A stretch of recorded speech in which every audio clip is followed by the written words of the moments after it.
Sorry, hello and welcome to another episode of With Enough Prep Time. I'm your host, the Nerd Man, and today we are talking about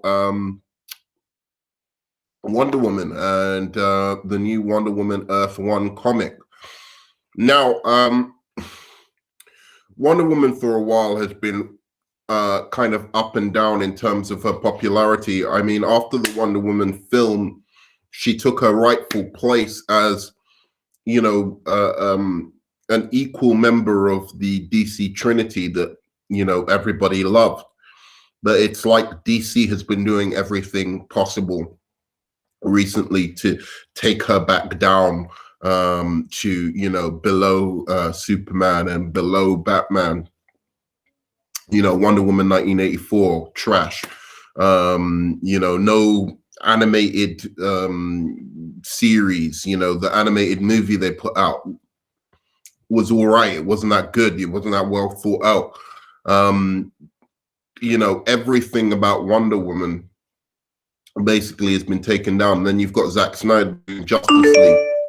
Sorry, PS5 just showed Zack Snyder does Justice League, and I think it's going to be the Batman show because Zack Snyder's a Batman fanboy, and that's so obvious right now. So what does that mean? Why did I decide to do this Wonder Woman Earth One review? I don't usually do comic book reviews or graphic novel reviews. I might do more of them on the channel, but I don't usually on this channel just because, let's be honest, comics aren't really like popular, so like on my particular channel as a growing channel, it's not going to make much sense like to do a lot of comic book reviews. But nonetheless, I read a lot of comics and I read a lot of books actually, but like just in general, I read like quite a few comics. And I came across Wonder Woman Earth 1 Volume 3, and I thought I just had to speak about it because not only is it like something to talk about something good that come out in Wonder Woman recently, but also I think that this is what should be done with these comic book characters, like Wonder Woman and Superman and Batman. This is the kind of stuff I think we want to see more of, where they take these mythologies seriously and really think about philosophically what these characters mean and how they would interact with a world like ours. What kind of message, their message versus what's going on in the real world. And I think Grant Morrison, I think this is incredibly underrated. I loved his second one. I think his second one in the volume is still probably the best, but of the Earth One comics. But this one is really, really strong as well. So Earth One has done a few different characters so far. It's done Batman, Superman, obviously. It's done Wonder Woman. It's done the Teen Titans, and it's done Green Lantern. Now, I'm trying to get through the second. Everyone talks really highly of the Green Lantern one, and I read the beginning of the Earth One Volume 1 of that, and I didn't like it very much. And then I was reading Earth One Volume 2. It's a little bit better, and I was liking that, but I didn't finish it because Green Lantern's not my guy. Like, I'm more of a Flash, Martian Manhunter, Wonder Woman, Batman, Superman guy. Shazam even comes before that. So Superman was excellent. Apart, it fell off a little bit in the third one, but Superman Earth One I highly recommend. Batman Earth One is excellent, and it's coming out with its third volumes, written by Jeff Johns, and it's one of the best Batman comics of all time. Those two volumes are literally one of the best. And I've got to say, Wonder Woman, for me, it was very weird, the Wonder Woman Earth One books, because the first one, I think, was the one where Grant Morrison didn't get Wonder Woman as a character. And I was like, I don't like this. I don't support it. He did this whole thing where he was doing he wanted to go back to William Moulton Marston's kind of concept of Wonder Woman in the beginning, when he first started writing women as a kind of antidote to the rabid violence within comic books. So he ended up doing a story, Grant Morrison, where there was no violence, no fighting, nothing in the whole comic. And it's like, dude, I mean, you can be as philosophical as you want, but like, at least it's a comic book medium, and we want some Wonder Woman action in our story.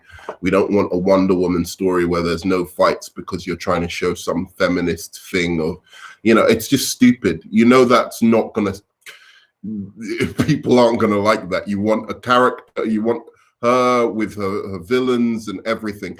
And I think what's happened is he's grown, as he's written Wonder Woman more, he's grown more and more respect for her, and he's done more and more research into her storylines, and he does a lot more referencing. He did an excellent, so in the first one, it was like Medusa was, you could say Medusa was maybe the villain, but not really. It didn't have a villain. It was just Wonder Woman coming to man's world, and that was it.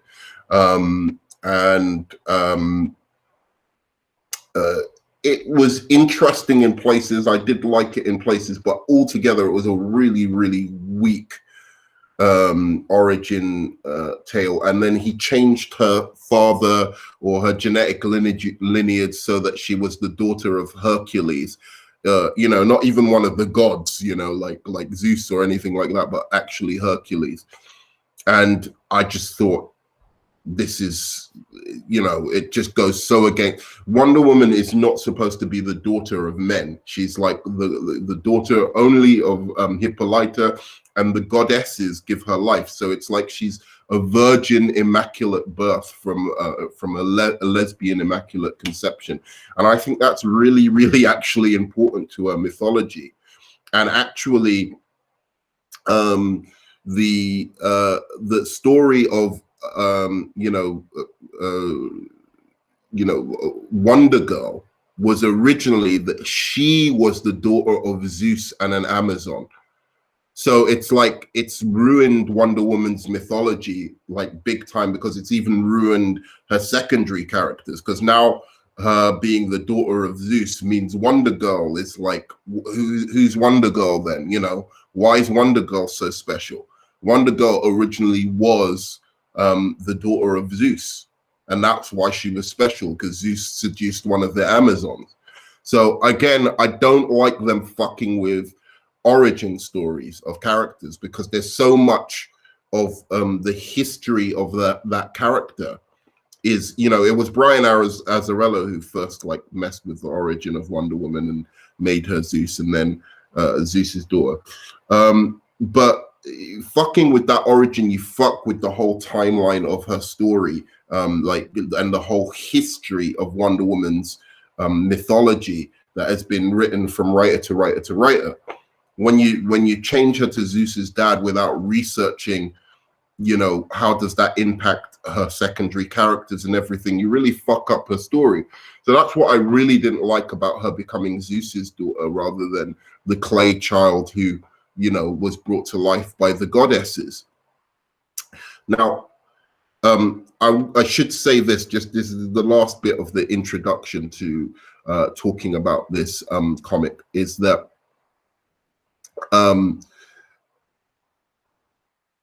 that when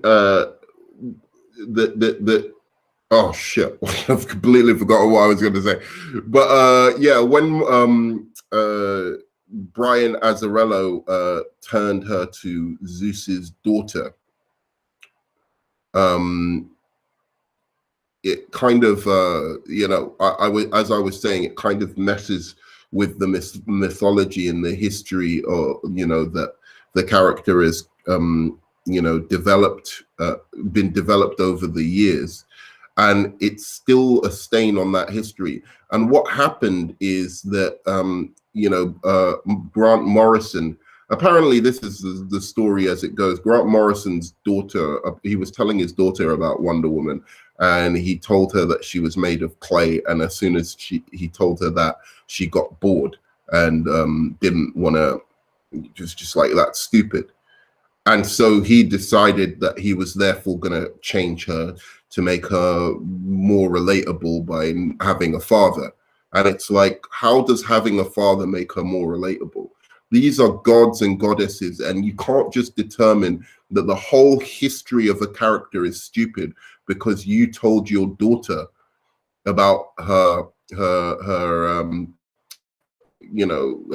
origin story, and her daughter and your daughter didn't like it. I mean, this goes back, like the clay origin story goes back to Pandora herself, who was also made of clay. This is not a stupid story. This is a Greek myth 101. The child, the special child or something that is formed from clay and made real by gods. There's nothing silly about that. But thankfully, I think he came to his senses in the second volume, where he did an exceptional take on Dr. Psycho, and he did a really exceptional take on Maxwell Lord, as well as the two villains of Wonder Woman Earth 1 or Volume 2. And that was a fantastic story, especially because it didn't reference the Hercules birth anymore. And so I could just forget about the origin story and the stupid things he changed in it and just focus on the story at hand. And it made Wonder Woman the ambassador, the teacher, everything that she's supposed to be, and did a fantastic job of updating Dr. Psycho in a way that Dr. Psycho is a villain of women's who is well known for being an incredible misogynist. And that's why he's a dwarf and he's a misogynist.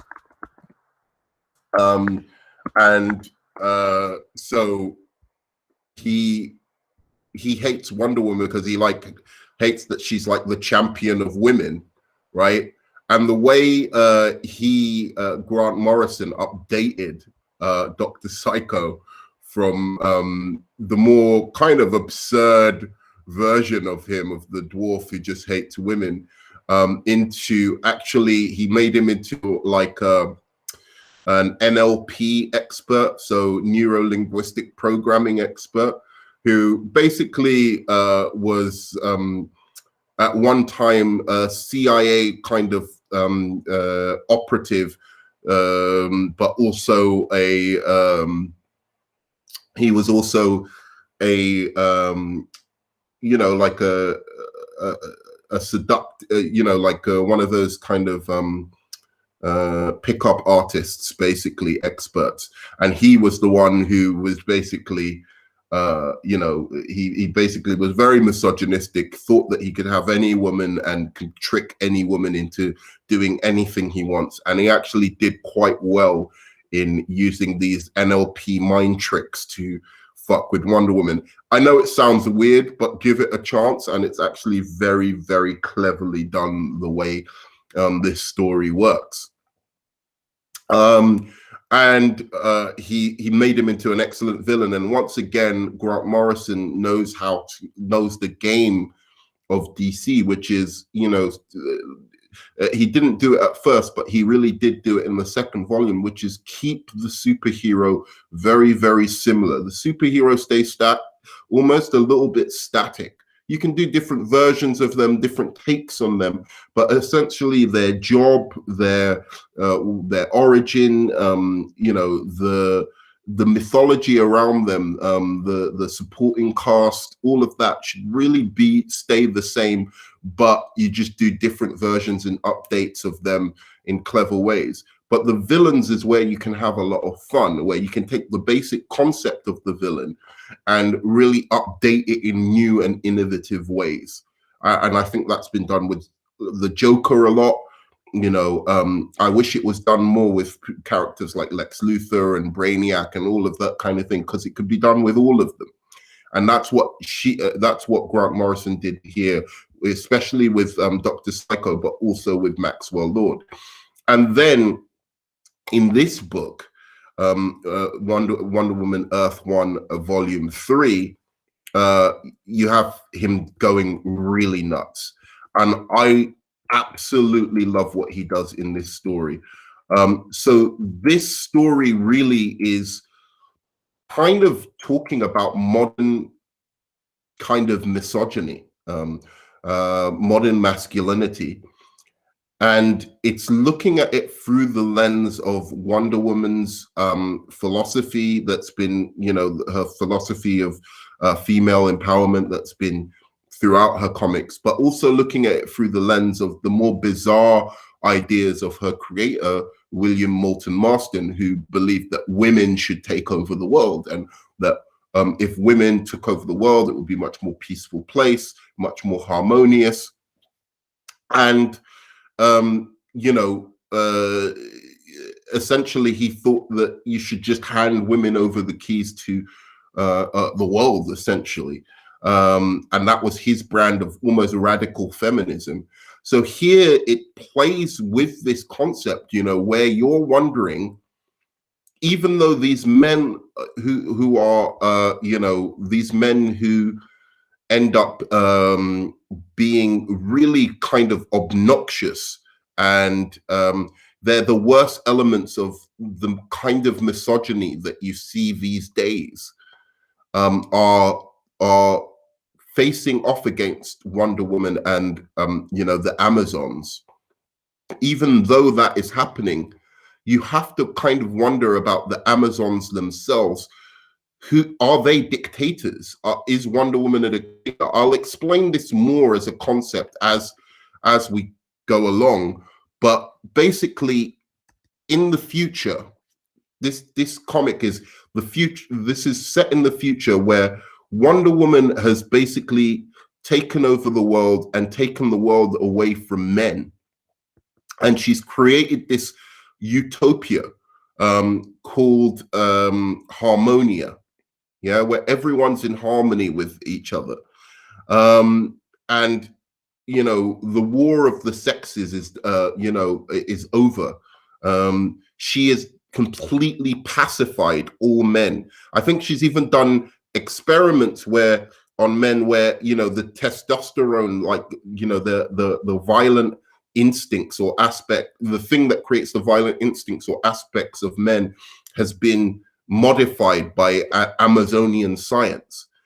And it's incredible. I mean, it's such a good idea to use Wonder Woman where you're actually questioning Wonder Woman and the Amazons, but actually seeing how really, even as you're questioning whether this is really a dictatorship and how virtuous this system actually is, noticing that it works and people are happy. You know, like being under the submission of women. So it's really, really clever. And then this is going to be spoilers, the spoiler section of this. So massive spoilers in this. And then what happens out of that, and the artwork is beautiful in this book. And then what happens out of that is there's a war between man's world in the present and the Amazons, and you find out how the Amazons actually took over the world and created this peaceful utopia around the world, because man's world makes their final attack. And what you find out is that Maxwell Lord, who we thought was who we thought